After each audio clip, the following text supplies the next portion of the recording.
I'm so proud of this team. What a mighty God we serve, man. I just love how this team just works through adversity. Once they got up, I think around 9 on us at half, and I was just so excited because we always talk about how you going to respond when adversity hits. Who's going to be the calm within the storm when adversity hits? And I'm so proud of this team because this thing translates into life. When things happen, how you going to respond? And I thought they did a great job. It's nothing new.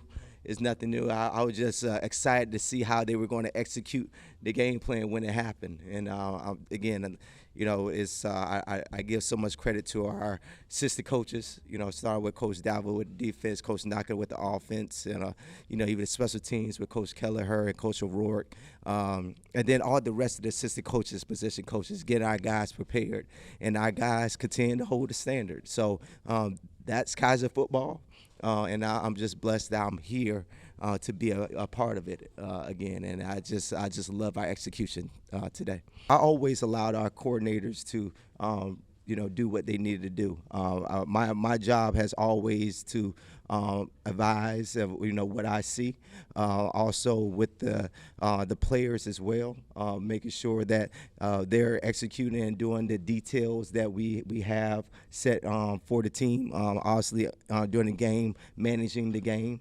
But I'm doing everything normal, and I think that's why this thing continues to roll because I've been blessed to have great assistant coaches that I allow them to do their thing. I never been a micromanager. I always allowed them to try to execute what they need to. And if I see something that needs to be changed, that's when I step in. But those guys have done a great job ever since we started last year. But I think it just goes back to all the way to the beginning, making those hires.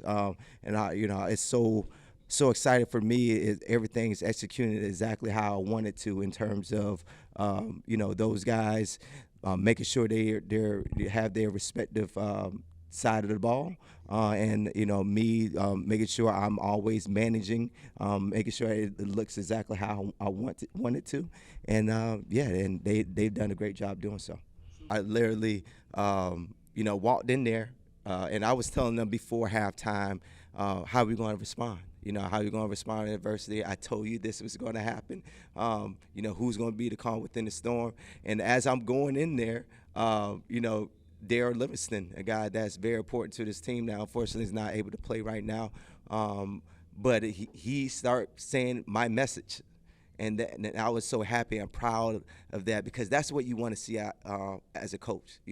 I always preach player leadership, and I just let him go. And he said exactly everything that I already told the guys but was going to say, and I just broke it down right after he talked. And that's what it's all about.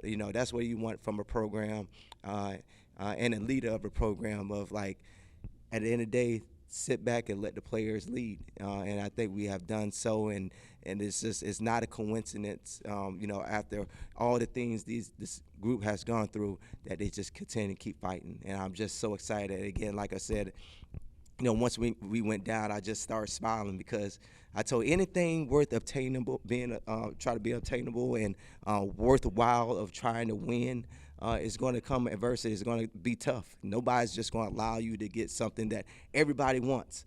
And I'm just so proud of these guys of just continuing to stay focused, continuing to fight, bonding together, and and getting back and settling down and executing the game plan.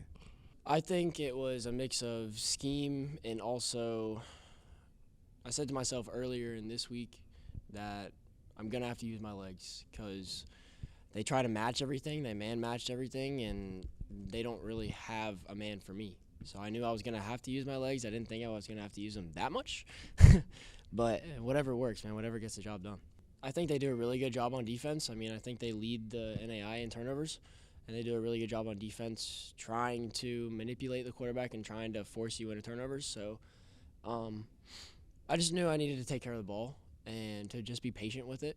And if it wasn't there, if I don't see it, then it's not there. So, I mean, with that, I knew once we got the ball in space to our playmakers, again, like they're going to make plays. So I just knew I had to be patient with the ball there. It's to have Coach Russ in the building. It's you always know he's there. He's very humble and very quiet, but he just brings this character and this charisma about just being a very gritty individual and being a humble individual. And he is the definition of weathering the storm. And we preach that, and he preached that to us, and that's what we did today. We weathered the storm, and we got through it.